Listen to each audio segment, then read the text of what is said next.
காலத்துல ஒரு அழகான காடு ஒண்ணு இருந்தது. அந்த காடு ரொம்ப ரம்மியமா இருந்தது. இயற்கை அழகு சூழ்ந்த அந்த இடத்துலதான் கங்கையும் யமுனையும் கலக்கக்கூடிய சங்கமம் இருந்தது. இந்த இடத்துக்கு சில மீனவர்கள் கையில வலையோட இன்னைக்கு நிறைய மீன்களை பிடிச்சிடணும், வாழ்க்கையில ஒரு திருப்பு முனை ஏற்படணும் அப்படின்னு அவங்களுக்குள்ள என்னென்னமோ பேசிட்டு அந்த காட்டு வழியா நடந்து போறாங்க. ஒரு படகுல அமர்ந்து இந்த மீனவர்கள் எல்லாரும் பயணிக்கிறாங்க. சரியா கங்கை யமுனை சங்கமிக்கிற இந்த இடத்துல நிறைய மீன்கள் அவங்க கண்ணிலேயே தென்படுது. அப்போ அவங்களுக்குள்ள ஒரே சந்தோஷம், நம்ம பேசிட்டு வந்த மாதிரியே நம்ம நிறைய மீன்களை பிடிச்சு வாழ்க்கையில ஒரு திருப்பு முனைய சந்திக்க போறோம் நினைச்சோம், அதே மாதிரி நடக்க போகுது அப்படின்னு ரொம்ப சந்தோஷமா அந்த வலையை விரிக்கிறாங்க. அவங்களால சேர்ந்து அந்த வலையை தூக்க கூட முடியல, அவ்வளவு கனம். அந்த கனத்தை அப்படியே படகுல வச்சுட்டு கரையேறிடுறாங்க. அவங்க வலையில சிக்கின எல்லா மீனையுமே கரையில வந்து கொட்டுறாங்க. சில மீன்கள் தப்பிச்சு போக பாக்குது, சில மீன்கள் அங்கேயே செத்து போகுது. அந்த மீன் குவியல அகற்றி பார்த்தா ஒரு வித்தியாசமான ஜந்து ஒண்ணு இருந்தது. உடல் முழுவதும் பாசி நிறத்துல மூடப்பட்டிருந்தது. அங்கங்க சில தாவரங்கள் இருந்தது, கடல் பாசி இருந்தது. அந்த மீனவர்கள் இது என்ன ஜந்து அப்படின்னு பாக்குறாங்க. கொஞ்சம் கொஞ்சமா அது மேல படிஞ்சிருந்த எல்லாத்தையும் அகற்றி பார்த்தாங்க. செவியில் கவியோசை கலந்திட என் அன்பான வணக்கத்துடன் இது ஏவியனின் கதை போமா.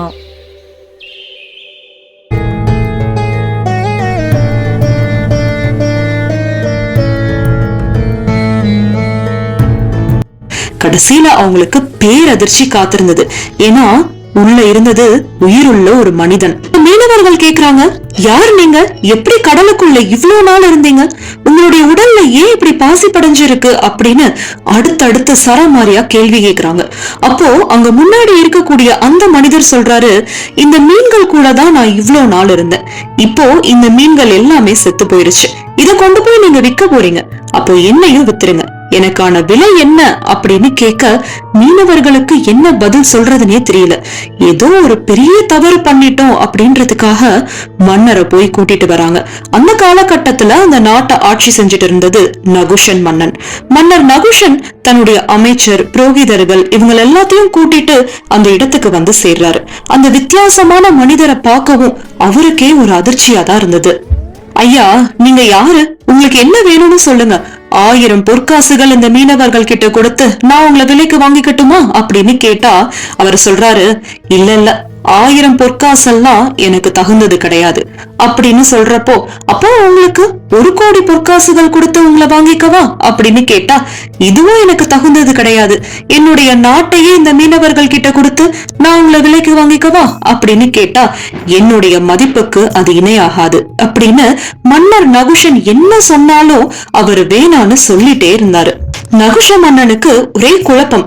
என்ன எல்லாரும் பொன் பொருள் தான் ஆசைப்படுவாங்க, ஆனா அது எல்லாமே இவருக்கு இணை இல்லைன்னு சொல்றாரே. என்கிட்ட உள்ள எல்லாத்தையும் கொடுத்தாலும் அவருடைய தகுதிக்கு இணை இல்ல அப்படின்னா அவர் யாரு அப்படின்னு யோசிக்கிறப்போ அந்த மனிதரே பதில் சொல்ல ஆரம்பிக்கிறாரு. நான் யாருன்றத சொல்றேன், ஆனா எனக்கான விலை என்ன அப்படின்றத நீங்க முடிவு பண்ணி சொல்லுங்க அப்படின்னு சொல்றாரு. மன்னரோட சேர்ந்து நம்மளும் அவர் யாருன்னு தெரிஞ்சுக்கலாமா? பல ஆண்டுகளுக்கு முன்னாடி பிரகு முனிவருக்கு ஒரு மகன் இருந்தாரு. அவரு மகா ஞானி. அவர் நிறைய பயணங்கள் பண்ணுவாரு. அப்படி ஒரு சமயம் அந்த முனிவர் குசிக மன்னர் இருக்கக்கூடிய அரண்மனைக்கு போறாரு. குசிக மன்னருக்கு இந்த முனிவரை பார்க்கவும் ரொம்ப சந்தோஷம். ஏன்னா எப்பேற்பட்ட ஞானி நம்ம அரண்மனைக்கு வந்திருக்காரு அப்படின்னு ரொம்ப ஆர்வமா மகிழ்ச்சியா வரவேற்றாரு. முனிவர் சொல்றாரு, நான் உங்களுடைய அரண்மனையில சில காலம் தங்க போறேன், எனக்கு தேவையான எல்லா பணிவிடைகளையும் நீனும் உன்னுடைய மனைவியும் தான் பண்ணணும் அப்படின்னு மன்னருக்கு கட்டளையிடுறாரு. இத கேட்ட மன்னருக்கு ரொம்ப சந்தோஷமா இருந்தது. ஏன்னா இப்படிப்பட்ட முனிவருக்கு சேவை செய்யறது பெரிய பாக்கியம்னு நினைச்சாரு. அப்போ மன்னருடைய அறைக்கே கூட்டிட்டு போறாரு அந்த முனிவரை. இது என்னுடைய அறைதான், உங்களுக்கு தேவையான எல்லாமே இங்க இருக்கு, நீங்க இங்கேயே படுத்து தூங்கலாம், உங்களுக்கு என்ன வேணுமோ நீங்க சொல்லுங்க, நானே உங்களுக்கு கொண்டு வந்து கொடுக்கறேன் அப்படின்னு சொல்றாரு. அந்த முனிவர் எதுவுமே பேசாம வெளியில வந்துடுறாரு. பக்கத்துல இன்னொரு அறை இருக்கு, அங்க ஒரு படுக்கை இருந்தது, அங்கதான் படுப்பேன் அப்படின்னு சொல்லிட்டு படுக்கிறாரு. முனிவர் சொல்றாரு, நான் கொஞ்ச நேரம் வர தூங்க போறேன், நான் எந்திரிக்கிற வரைக்கும் நீயும் உன்னுடைய மனைவியும் எனக்கு கால்களை அமுக்கி விடணும் அப்படின்னு சொல்றாரு. முனிவருடைய கட்டளைக்கு அடிபணிஞ்ச மன்னரும் மன்னர் மனைவியும் ஆளுக்கு ஒரு காலை அமுக்கி விட்டாங்க. முனிவர் ஒரே திசையில திரும்பாம இரவு முழுவதும் படுத்திருந்தாரு.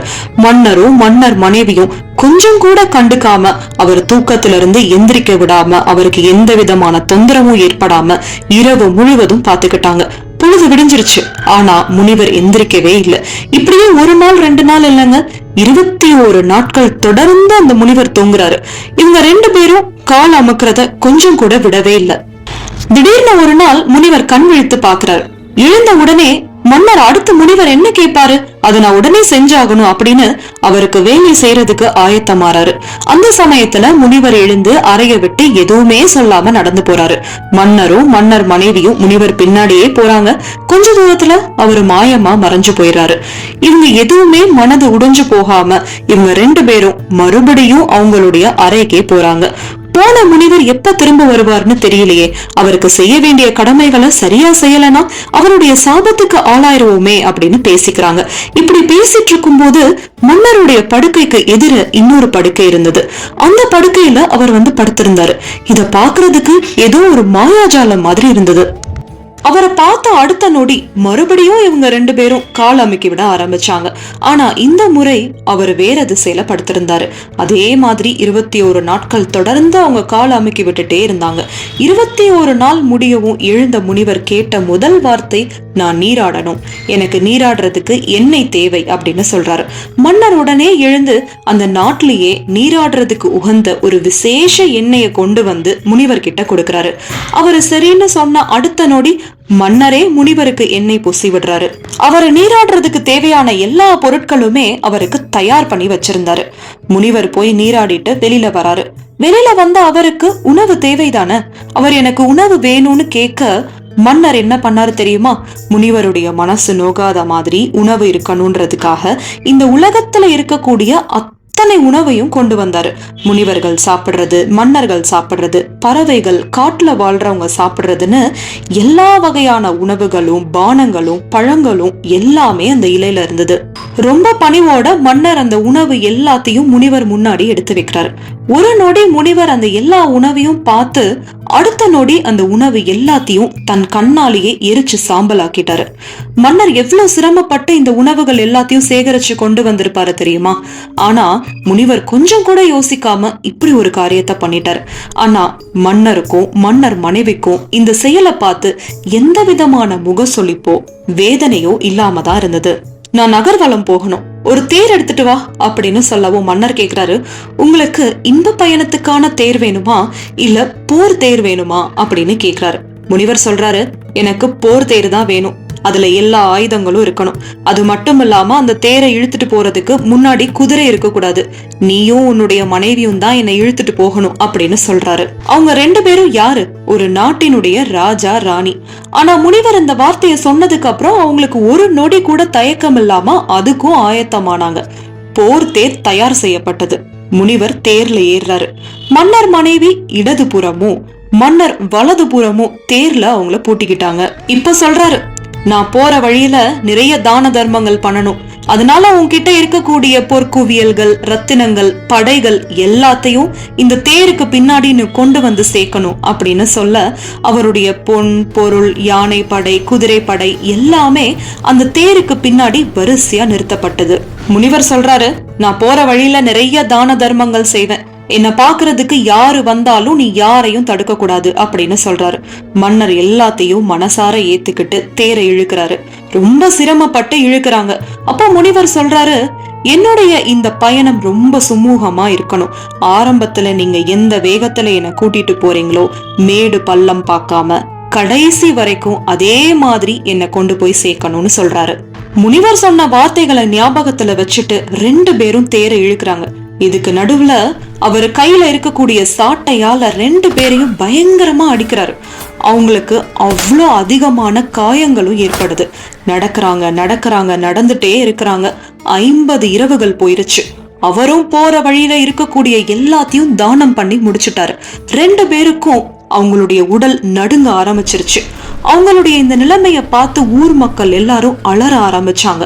உடல் மெலிஞ்சு காயங்களோட பார்க்கவே பரிதாபமா இருந்தாங்க. இதற்கிடையில அந்த நாட்டுக்கும் நிறைய தேவைகள் இருந்தது. அது எல்லாத்தையும் மன்னர் தான் தீர்மானிக்க வேண்டிய சூழ்நிலை இருந்தது. அரசாங்கத்துல நடக்க வேண்டிய எந்த வேலையுமே நடக்காம இருந்ததுனால நாட்டு மக்களும் பாதிக்க ஆரம்பிச்சாங்க. ஆனா அது எல்லாத்தையும் சரி செஞ்சிடலாம் அப்படின்ற ஒரே நம்பிக்கையோட முனிவருடைய சாபத்துக்கு ஆளாயிடக்கூடாது, என்னையும் என்னுடைய குலத்தையும் இந்த நாட்டையும் நாட்டு மக்களையும் காப்பாத்தணும்ன்ற ஒரே குறிக்கோளோட மன்னரும் மன்னர் மனைவியும் எதை செய்யவும் தயாரா இருந்தாங்க. கொஞ்ச நேரத்துல காட்டு வழியா போனாங்க. அந்த காட்டுல தான் கங்கையும் யமுனையும் சங்கமிக்கிற இடம் இருந்தது. இந்த இடத்துல தேர் போகும் முனிவர் சொல்றாரு, நான் இந்த இடத்துல இறங்கிக்கிறேன்னு. முனிவர் தேர்ல இருந்து இறங்கி அவங்க 2 பேருக்கும் முன்னாடி வந்து நின்னாரு. உன்னையும் உன் குலத்தையும் அழிக்கிறதுக்காக தான் நான் வந்தேன். நீங்க என்ன கவனிச்சிட்ட விதத்துல உங்களுடைய சகிப்பு தன்மையாலையும் உங்களுக்கு மிகப்பெரிய ஒரு வரத்தை கொடுக்கறதுக்காக நான் காத்திருக்கேன். அதுக்கு முன்னாடி என்னால ஏற்பட்ட உங்களுடைய உடல் காயங்களுக்கு நானே மருந்துடுறேன் அப்படின்னு அவருடைய 2 கரங்களையும் 2 பேருடைய தலைமையில வைக்கிறாரு. அடுத்த நொடி அவங்களுடைய காயங்கள் எல்லாமே சரியாகி ரொம்ப இளமையான தோற்றத்தோட தெரிஞ்சாங்க. நீங்க 2 பேரும் அரண்மனைக்கு போய் நாளைக்கு காலையில இதே இடத்துக்கு வந்து சேருங்க அப்படின்னு சொல்லி அனுப்பி வைக்கிறாரு. இவங்க 2 பேரும் அரண்மனைக்கு போறாங்க. அரண்மனையில உள்ள அத்தனை பேரும் அவங்கள புதுசா பாக்குற மாதிரி பாக்குறாங்க. ஏன்னா இந்த முனிவரால அவங்க அவ்வளோ கஷ்டப்பட்டாங்க. தெருக்கல்ல கூட அடிச்சு இழுத்துட்டு போய் உணவு எதுவுமே இல்லாம இருந்தாங்க. ஆனா திரும்பி வரப்போ இவ்வளோ அழகான தோற்றத்தோட வராங்களே அப்படின்னு வியப்பா பாக்குறாங்க. அவங்க 2 பேரும் போய் யார்கிட்டயுமே எதுவுமே பேசல. நேரா அவங்களுடைய அறைக்கு போயிட்டாங்க. ஒருத்தருக்கு ஒருத்தர் அவங்களுடைய தோற்றத்தை பார்த்து ரொம்ப சந்தோஷப்பட்டுக்கிட்டாங்க. நீங்க கந்தர்வர் மாதிரி இருக்கீங்கன்னு சொல்றதும், நீ பாக்குறதுக்கு அப்சரஸ் மாதிரி இருக்கன்னு சொல்றதும், இப்படியே இரவு முழுவதும் பேசி அப்படியே பொழுது போயிருச்சு. பொழுது விடிஞ்சு அடுத்த நொடி அவங்க 2 பேருமே ஆயத்தமாகி முனிவரை பாக்குறதுக்காக கிளம்பி போறாங்க. அந்த காட்டை நெருங்கவுமே அங்க ஒரு நல்ல நறுமணம் வந்தது. முனிவர் இருக்கிற இடத்தை நோக்கி போறப்போ ஒரு அழகான மாளிகை ஒண்ணு தெரிஞ்சது. அந்த மாளிகைக்குள்ள போனா எல்லாமே ரத்தினங்களால வைடூரியங்களால செதுக்கப்பட்டிருந்தது. அந்த அரண்மனைக்கு பக்கத்துல ஒரு அழகான தோட்டம் இருந்தது. பூலோகத்துல இல்லாத அரிய வகை பூக்கள், செடிகள், தாவரங்கள் எல்லாமே அந்த தோட்டத்துல இருந்தது. அங்கங்க மயில்கள், நிறைய பறவைகள் பறந்துட்டு இருந்தது. மான்கள் துள்ளி ஓடிட்டு இருந்தது. அந்த இடத்துல இருக்கக்கூடிய ஒவ்வொரு அணுவும் மனதுக்கு இதமா இருந்தது. அங்கங்க சில அப்சரஸ் பெண்கள், கந்தர்வர்கள் இருந்தாங்க. ஏன் சில முனிவர்கள் கூட யாகம் பண்ணிட்டு இருந்தாங்க. அந்த இடத்துல அவங்க 2 பேரும் அப்படியே தன்னை மறந்து மெய் மறந்து போய் ஒவ்வொரு அடியா எடுத்து வச்சாங்க. தோட்டத்தை கடந்த உடனே ஒரு இடம் இருந்தது. அங்க ஒரு கந்தர்வனும் அப்சரஸும் சேர்ந்து பேசிட்டு இருந்தாங்க. அவங்க யாருன்னு பக்கத்துல போய் பாக்குறப்போ மாயமா மறைஞ்சு போயிட்டாங்க. இந்த மாதிரி ஒரு தடவை 2 தடவை இல்லைங்க, நிறைய தடவை நடந்தது. கொஞ்ச நேரத்துல திரும்பி பார்த்தா அந்த மாளிகையவே காணோம். கங்கை யமுனை சங்கமிக்கிற இடம் எப்படி இருக்குமோ அதே சூழ்நிலை திரும்ப தெரிஞ்சது. அந்த இடத்துல அந்த முனிவர் அமர்ந்திருந்தாரு. முனிவர் சொல்றாரு, உங்க 2 பேருடைய சகிப்புத்தன்மையும் விடாமுயற்சியும் எனக்கு பணிவிடை செய்யணும் அப்படின்னு உங்களுடைய கவனமும் ஒரு நொடி கூட சிதறாம இருந்ததுனால நான் உங்களுக்கு இந்த மாய மாளிகையை காமிச்சேன். இது சாதாரண மாளிகை கிடையாது, சொர்க்கத்தினுடைய முன்சுவை. நீங்க 2 பேருமே சொர்க்கத்துக்கு போக ரொம்பவே தகுதி வாய்ந்தவங்க அப்படின்னு சொல்றாரு. மன்னரை பார்த்து கேக்குறாரு, நான் உங்களுக்கு ஏதாவது ஒரு வரம் தரணும்னு ஆசைப்படுறேன், என்ன வரம் வேணும் கேளுங்க அப்படின்னு கேட்க மன்னர் சொல்றாரு, நீங்க வரம் தரதுக்கு முன்னாடி எனக்கு சில கேள்விகள் இருக்கு, சந்தேகங்கள் இருக்கு. அது தீர்த்ததுக்கு அப்புறமா இந்த வரத்தை பத்தி நான் கேக்குறேன் அப்படின்னு அவருடைய கேள்விகளை அடுத்தடுத்து கேக்குறாரு. நீங்க என்னுடைய அரண்மனைக்கு வந்து 21 நாள் உறங்குனீங்க. அதுக்கப்புறமா மாயமா மறைஞ்சு போனீங்க. திரும்பியும் வந்தீங்க. நான் கொடுத்த உணவுகள் எல்லாத்தையும் எரிச்சிட்டீங்க. எங்களை தேர்ல பூட்டிட்டு இங்க வரைக்கும் கொண்டு வந்தீங்க. இது எல்லாமே எதுக்காக பண்ணீங்க? உங்களுடைய நோக்கம் என்ன அப்படின்னு நான் தெரிஞ்சுக்கணும்னு ஆசைப்படுறேன் அப்படின்னு கேட்க முனிவர் சொல்றாரு, ஒரு முறை பிரம்மா சொன்னார், பிருகு வம்சத்தினர் குசிக வம்சத்தினர் 2 பேருடைய வம்சமும் 2 தலைமுறைக்கு அப்புறமா கலக்கும் போது என்னுடைய வம்சம் சத்திரிய வம்சமா மாறிடும் அப்படின்னு சொன்னாரு. என்னுடைய வம்சம் ஒருபோதும் சத்திரிய வம்சத்துக்கு மாறக்கூடாது அப்படின்றதுக்காக தான் உன்னுடைய குலத்தையே அழிக்கிறதுக்காக நான் வந்தேன். நீ ஏதாவது ஒரு இடத்துல முகம் சுளிப்ப, நான் தூங்குறப்ப என்னை விழிக்க செய்யறதுக்கு ஏதாவது ஒண்ணு நடக்கும் அப்படின்னு உனக்கு பல சோதனைகள் வச்சேன். ஆனா எந்த சோதனையிலையும் நீ தோல்வி அடையவே இல்லை. என்னுடைய தவ வலிமையால உங்க 2 பேருக்கும் எந்த சூழ்நிலையும் சோர்வு அடையாம நான் பாத்துக்கிட்டேன்.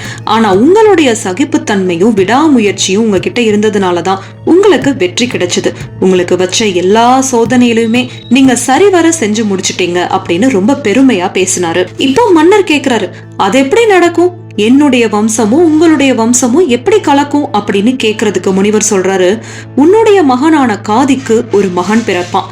அவன்தான் சிறந்த சத்திரியனா கௌசிகனா பிறந்து அந்தனர் வழிகளை கடைபிடிச்சு விஸ்வாமித்ரனா மாறுவான். என்னுடைய வழியில ஔரவன் அப்படின்னு சொல்லி ஒரு மகா கோபக்காரன் பிறப்பான். அவனுடைய கோபம் எல்லாத்தையும் நீருக்கடியில வச்சிருவான். அவன் வழியில வரதுதான் ஜமத்கினி. அவன் ஒரு சிறந்த மகானா இருப்பான். அதுக்கு காரணம் நம்ம குலத்துல வரக்கூடிய 2 பெண்களாலதான் இப்படி ஒரு சூழ்நிலை ஏற்படும். நீ உன்னுடைய குலம் எப்பவுமே அந்தனர் மரபை மாற்றாம பாத்துக்கணும் அப்படின்னு சொல்றாரு. மன்னர், அத நான் பாத்துக்கிறேன், அது என்னுடைய பொறுப்பு அப்படின்னு சொல்றாரு. இப்போ மனதளவுல ரொம்பவே திருப்தி அடைஞ்ச முனிவர் கேக்குறாரு, உனக்கு என்ன வரம் வேணும் அப்படின்னு கேட்க மன்னர் சொல்றாரு, எனக்கு நீங்க என் கூட வந்து இவ்ளோ நாள் இருந்ததே எனக்கு மிகப்பெரிய வரம் தான். அதை தவிர எனக்கு வேற எதுவும் வேணாம் அப்படின்னு சொல்லவும் முனிவர் சொல்றாரு, இல்ல நீ இவ்வளவு நாள் நீ செஞ்ச தியாகத்துக்கு உனக்கு நான் ஒரு வரம் கொடுத்தே ஆகணும். இனிமே 2ஆம் குபேரனா நீ இருப்ப அப்படின்னு ஆசிர்வாதம் பண்ணிட்டு அந்த முனிவர் அங்கிருந்து கிளம்பி போறாரு. இப்போ அந்த முனிவர் தான் நகுஷன்ட்ட இது எல்லாத்தையும் சொல்லி முடிக்கிறாரு. அந்த முனிவர் யாரு தெரியுமா? நம்ம எல்லாருக்கும் தெரிஞ்ச சியவனர் முனிவர் தான். சியவன முனிவருடைய புகழ் 7 உலகத்துக்கும் தெரிஞ்சிருந்ததுனால நகுஷ மன்னர் நடுநடுங்கி போயிட்டாரு. இப்பேற்பட்ட முனிவரை இவங்க கரையில கொண்டு வந்து சேர்த்திருக்காங்க அப்படின்னு. இவருக்கு நான் என்ன விலை கொடுக்கறது? என்ன விலை கொடுத்தாலும் இவரை என்னால வாங்க முடியுமா அப்படின்னு துடிச்சு போனாரு. இத பார்த்த சியவன முனிவர் சொல்றாரு, நீ சில நேரம் எடுத்துக்கோ, உன்னுடைய அமைச்சர் புரோகிதர்களோட கலந்து ஆலோசிச்சு எனக்கான விலை என்னன்னு எனக்கு கொண்டு வந்து சேர்த்துரு. அது வரைக்கும் நான் இங்கேயே அமர்ந்திருக்கேன் அப்படின்னு சொல்றாரு. கேக்குறாரு, நீங்க சொல்றதெல்லாம் சரிதான், ஆனா ஏன் நீங்க மீன்களுக்கு மத்தியில போய் இவ்ளோ நாள் வாழ்ந்தீங்க அப்படின்னு கேட்க அதுக்கு அந்த முனிவர் சொல்றாரு, இந்த உலகத்துல உள்ள எல்லா உயிரினங்கள் கிட்டையும் அன்பு செலுத்தணும் அப்படின்றதுதான் என்னுடைய கடமையா இருந்தது. அதை நான் எல்லார்கிட்டையும் சரிவர பண்ணிட்டேன். கடல்வாழ் உயிரினங்கள் கிட்ட என்னால அன்பு செலுத்த முடியல. அதுக்கான வாய்ப்பாதான் அதை எடுத்துக்கிட்டு நான் இவ்ளோ நாள் அங்கேயே இருந்தேன். நான் முதல்ல அந்த இடத்துல போய் நின்னப்போ ஆற்றுல இருக்கக்கூடிய தண்ணீர் வேகமா இருந்தது. அதுக்கப்புறமா நான் அங்கேயே மரக்கட்டை மாதிரி படுக்க ஆரம்பிச்சிட்டேன். அதை பார்த்தா ஆற்று தண்ணீர் கூட என் பக்கம் வரப்போ மெதுவாதான் கடந்து போகும். அதுக்கப்புறமா எனக்கு அங்க இருக்க ரொம்ப பிடிச்சதுனாலதான் அங்கேயே படுத்து உறங்கவும் ஆரம்பிச்சிட்டேன். அங்க இருக்கக்கூடிய அத்தனை உயிரினங்களும் என் மேல ரொம்ப அன்பா இருந்ததுனாலதான் நான் அங்கேயே இருந்தேன்.